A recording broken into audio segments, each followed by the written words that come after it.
At last, we have arrived at the end of the list. It was actually nice going back to watch some of these films again and watching another for the first time. Doing something like this really makes one realize how much a filmmaker can change throughout the years and see how they explore different methods of storytelling, whether it's for better or worse.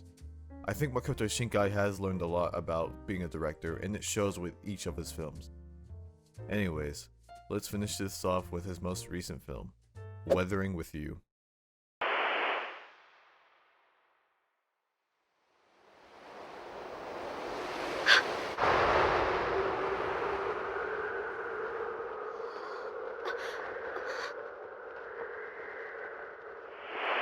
Heavy rain showers have become rampant in Tokyo.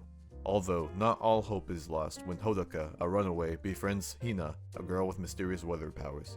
Together, they attempt to lift the spirits around the city by bringing back the sunshine, even if it's for a little while. Following up your name was always going to be a difficult task. I do not envy Shinkai in that sense. How do you even replicate that sort of success? When I first saw the trailer for this movie, I didn't know what to make of it as I wasn't really sure what it was going to be about. Even so, I was still excited. I was ready to see what Shinkai had been cooking up. I initially missed the first theatrical run and had to watch it at home. However, G-Kids was kind enough to re-release it in theaters a year or so later, so I finally got to experience a Shinkai movie in cinemas. But it wasn't really what I was expecting. To be frank, I was a little let down by this film. In a way, it felt very similar to how Your Name was structured, yet with a worse execution. To be fair, most of the film is fine. The plot is engaging and the characters are likable enough, although there are times where this film feels like a soap opera of some sort, which wasn't really what I was looking for, and it really spirals out of control in the last act of the film. Some of the characters just make really rash decisions that further escalate the already stressful situation. It all just made me a little anxious.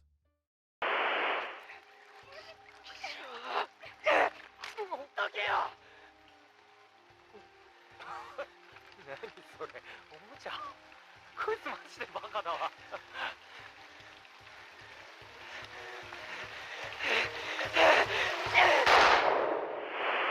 One thing I wish that this film explored is the backstory of Hodoka, the main character. He's a runaway teenager who seeks a new life in Tokyo, but we never really get to see why he left his hometown. He does briefly explain that he felt like he was suffocating there, but we don't see what he means. He doesn't explain further, like were his parents neglectful, or was he being bullied? It could have added to his character if we saw the reasoning behind such a decision. I will praise Radwimps for another job well done. While the story itself did not meet my expectations, their music was able to impress me once more. Radwimps themselves even collaborated with another artist, Toko Miura, for some of the tracks of this film. My favorite segment music-wise was just before the climax. You hear the music building up as our main characters fall through the sky. As soon as the song accumulates, we get this beautiful shot of Hodoka and Hina locking hands, an amazing use of music to add to a scene. I have also noticed that the visuals in Shinkai films have been getting better with each film, even if it's a little bit. It's especially apparent in the water-centric scenes of this film.